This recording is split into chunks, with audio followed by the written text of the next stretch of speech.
Hello, everybody. This is Gary Yao, and today we have a very good friend of mine and guest. He is Lucas Smith. Actually, he works in the North Orange County, and well, yeah, let's start. Lucas, how are you? I'm good, Gary. How are you? I'm great. Good to have you here. So So, Gary, let's for get all your listeners, I want to be clear. You pronounce your name Gary Yao, right?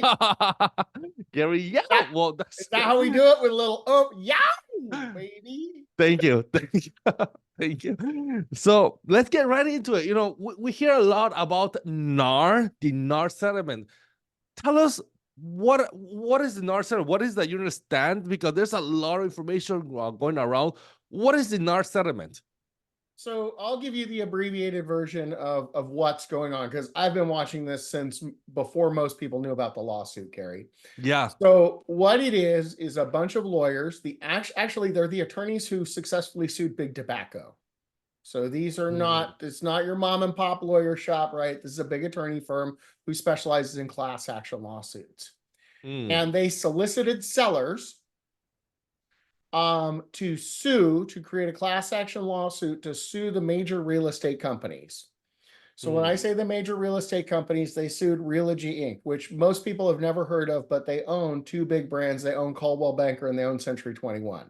They sued Keller Williams.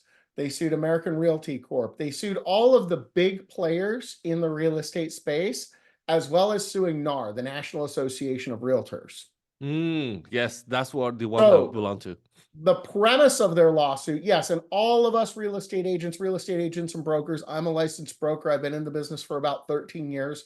All of us real estate agents and brokers are required to be a member of NAR Yes. In order to call ourselves realtors. in order to call ourselves realtors. That's correct. So, Mm.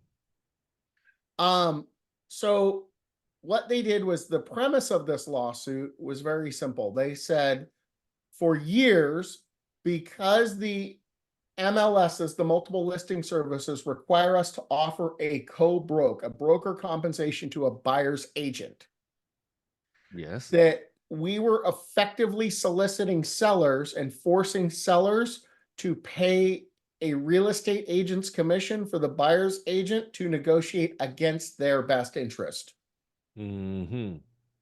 right? Okay. So just like in any negotiation or anything, you have two sides. You have the listing side and the buyer side, right? Or in Yes. court, you have the plaintiff and you have the defendant, right? Right. So you have two sides and each side has a representative. And what they were saying is we as an industry were forcing sellers to pay the other side to negotiate against them. Okay, that's similar to this is what I heard. It's similar to having a divorce and then you're paying for your spouse divorce lawyer Correct. to negotiate Forcing against you. people to pay for their spouse's Yeah. divorce lawyer. Yes, Hmm. absolutely. So Um, the big old lawsuit went on a long time. Department of Justice got involved for a while. End result, real estate lost. Oh, All of the uh-huh. real estate companies, one by one, Remax settled first. All of the real estate companies settled one by one until it was just one of the major real estate companies, American Realty, and NAR left in the suit, and they lost. Okay. So what does that mean for real estate? So, how does it impact us here on the ground in real estate? Yeah.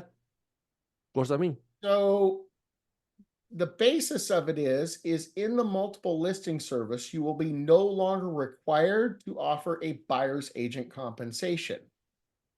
Uh-huh. When I explain this to sellers, when I talk to sellers about Hmm. this, I say, look, you're no longer required to offer a buyer's agent's commission. And that's okay because the buyer's agents they should be already having a buyer broker agreement with their buyers. They should have a set commission that they're willing to work for, right? And Hmm. they should have multiple ways that they're going to get paid. Either the buyer's going to get paid or the agent should be able to negotiate as a part of the transaction.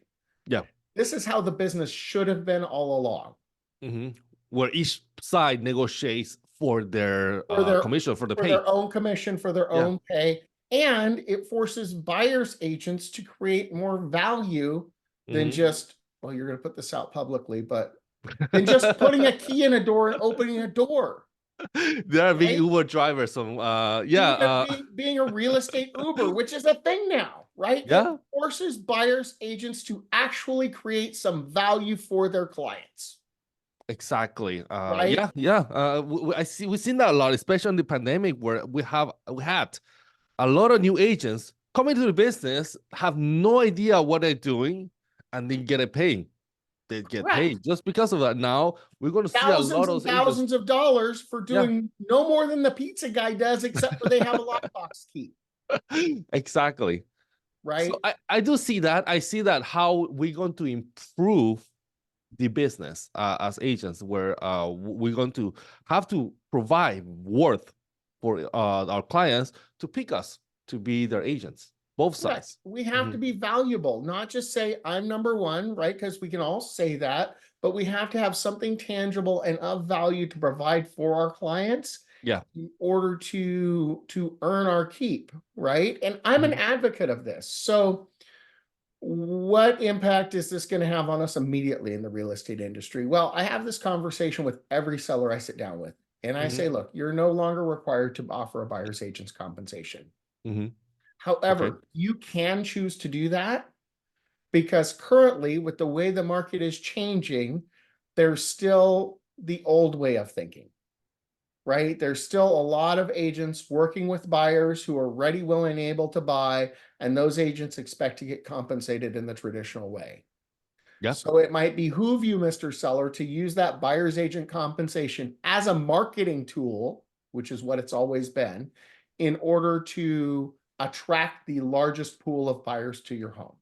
Yeah. Now, that being said, I, as your agent, my commission's always negotiable, right? And then I will negotiate for my pay and for my commission with the seller and let the seller decide if and what they want to pay a buyer's agent, Exactly. right? But Um, look, isn't that what we do already? I know, like, this is what they say.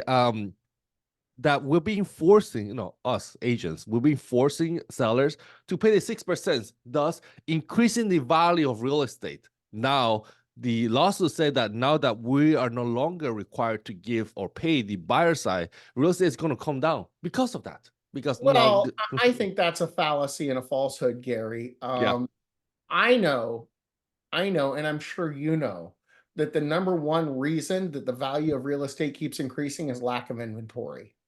yeah, And I will tell you that the building industry, the new home builders in the last decade have built half as many units as they've built in the previous decades. So what does that mean? Raw, rough numbers. From 1970 until 2010, they built about 20 million units per year across the country. okay. In the last In the decade, last 10 years, they've built 10 million units. half. From 2004 to 2024, they've built 10 million units. And that makes you question, how did the population grow in the last 10 years Well, compared the to the last 20? population keeps growing exponentially, right? Right? We all have children. We all know how that works, right? Yes, And a greater number of the population is coming into that era of their lives, that season of their lives where they're going to become homeowners, right? exactly. So, and if new home builders are not building, for people like you who are a homeowner and live in a nice house, or people like me who are a homeowner and we're blessed, we get to live in a nice house, Hmm. and we want to move, Okay, the move of buyer right? The move up buyer. or the move of seller. Yeah, Now, because they have to in my sell. house, just like in your house, there's one rule: happy wife, happy life. Uh-huh. Yes. And my wife likes new, shiny things. Okay. So your new next So house will if be a we new. live in a nice house right now, her logical step is going to be to move to a new home. Okay, new build. But if those new homes aren't available in the area where we live, or if they're just not cost effective for us to make that move, we're going to stay put Hmm. and we're going to improve on the current place where we live. Yes. And this is just how most people operate. So this is what's causing this lack of inventory that we've had for 10 years running now. right? And it's what's going to continue to cause this lack of inventory, because guess what? In the 10 years that builders have built half as many units, their profits have skyrocketed as prices Yes. go up. Yes. Artificially, they are not creating that many. So They're not building that many. what is their incentive to build more units if they're making as much money and putting out half the cost of building? Well, no, that's the new business model now. That's the way it's going to be now from now on. So is it really real estate commissions that have driven the price up, or is it really the law of supply and demand and the impact that this lack of building has had on our industry? Yes, it has and has been always been the law of supply and demand. Always. Always. And Yeah, it will continue to be so, exactly. right? Now, in our industry in general, the impact I think this is going to have, I'm almost certain this is going to have, is we're going to see an exodus of less skilled real estate agents. That's good. That's good for the industry. It's going to be polished. It's good for experienced agents like you and me, right? Who already know our value, know our worth. Mhm. We have a unique value proposition for our buyers and sellers, right? Which our clients feel is valuable to them and are willing to pay for that service. Yeah. So I would say that the market is going to take care of itself, and I don't see anything much changing. It's just that we have to prove our worth, which by default we should have from the beginning, and things are going to take care of itself. If you're good, you're going to stay in business. If you're not professional, you don't know what you're doing, then by all means they will be weed out. You will be weeded out. And Yeah. actually, just this morning on this, oh my gosh, why am I drawing a blank? Fannie Mae said that they will exclude any closing cost credit or any seller concessions. Let me use the word correctly. Any seller concessions that are credited towards real estate agent commissions from the concessions cap limit. Which means what?